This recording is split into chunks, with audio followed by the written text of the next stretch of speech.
Let's go. Ayun nga guys, papunta kami ngayon sa kasal ng aming kaibigan. Bumabiyahe kami, papunta kami ng Samal. At ayan nga, nakarating na kami sa Samal. Inabot na namin na nagsasalita ang aming kampare. Siyempre, hinintay niya rin sumagot si Mare. Baka mamaya iba yung sabihin.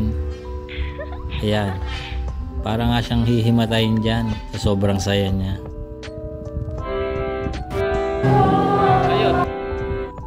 Pagkatapos nga ng seremonya sa simbahan, punta namin na reception. At yan naman yung mga Powerpuff Girls. At nandito rin ang pinuno nila. Ayan, kita nyo naman, nakasalamin. Tapos binigyan kami ng tubig kasi nga nagugutom na kami. Tapos dumating na nga yung pagkain namin. Ayan na, kumakain na kami dyan, pati yung pinuno. Pinaikot ko para mahilo kayo. Diba ang sarap? Dumating na nga tayo sa talent portion. Ayun yung leader ng Sex Balls, kasi nakachalego siya.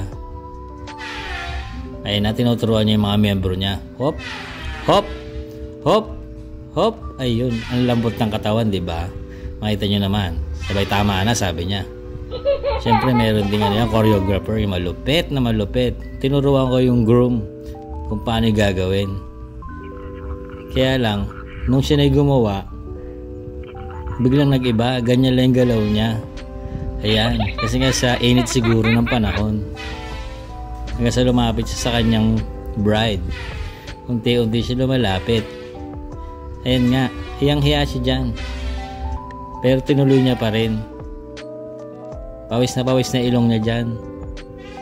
Ayun, nakita niyo naman yung baloktot niya, diba? Congrats!